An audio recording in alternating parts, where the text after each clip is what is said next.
Yes, PBO first time star. All-Star. Ang pakiramdam na napili ka. Siyempre, malaking pleasure to para sa akin. Kumbaga, first All-Star.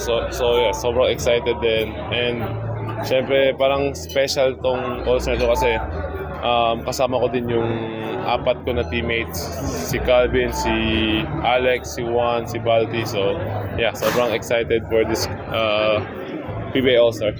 Yung last All-Star na sa RSG game ka, Yes. or MVP, Yes. ngayon, sa main game ka na ng weekend. Yun nga, siyempre, kumbaga, yun nga, sobrang, ano lang talaga, parang confidence boost din para to sa akin kasi hindi naman lahat nakukuha dito. Kumbaga, siyempre, thankful din ako sa mga fans na binoto nila ako. And yun, sana mabigyan namin sila ng magandang laro sa Sunday. Sa Converge naman, Yeah. malakas kayo with Calvin and Yeah. Mikey.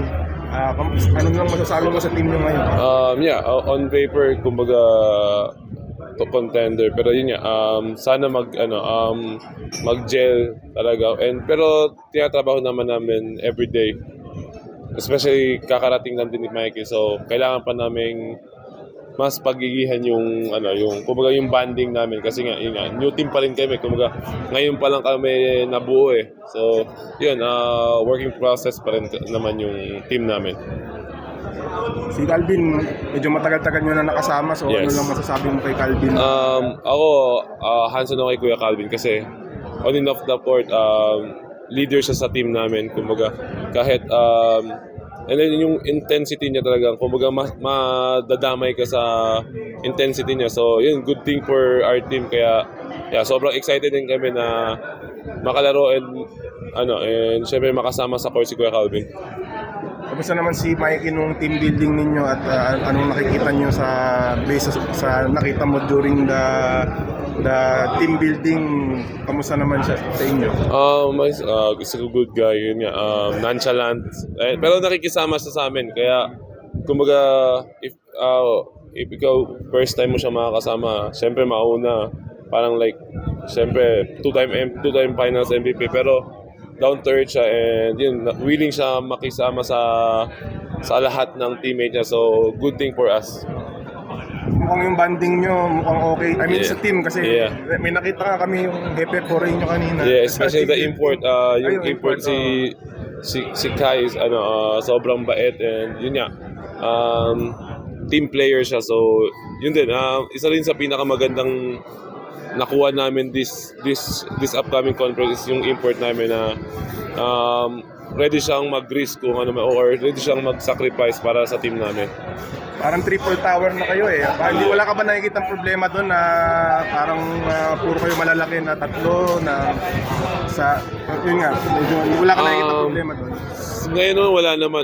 Ako naman sa sarili ko, willing naman ako mag-sacrifice, like kahit ilagay ako sa second group or ano man, kung ano man yung ibigay sa akin na role this conference, talagang i-accept ko kasi loaded yung team namin, especially sa big guy. And then yun, syempre kung ano lang yung ipapagawa sa akin, gagawin ko ng 100%. Pero nakikita mo na may chance na magsabay-sabay kayong tatlo kasi syempre si Balti medyo parang kaya rin mag-press. Yeah, hopefully pero kailangan pa namin kailangan pa namin kumbaga i-practice yung ganong combination, pero yeah, positive naman ako on that side. So pwede, no? Yung nasa lang yung expectation ba yun? Siyempre maraming usap-usapan. Yeah. Yung fans ng ibang team, yung makikita sa inyo kayo yung sa mga contender. Yeah, siyempre yung pressure hindi naman mawawala dyan. Kumbaga, lagi naman nandyan yan. Especially nga, marami kaming dinagdag na player this conference. Siyempre, siguro lang, mag-stick lang kami as a team, kumbaga. And then, magsasama-sama kami lalo kasi yun nga, para kailangan kasi namin kilalanin yung isa't isa, and kung ano man yung laro ng isa't isa, kailangan namin supportan. So, siguro kailangan namin is mag-banding talaga kami. Yun muna kasi individual kumbaga malakas yung team. So, nakadepende na lang kung paano kami maglalaro as a team. So, yun. Justin,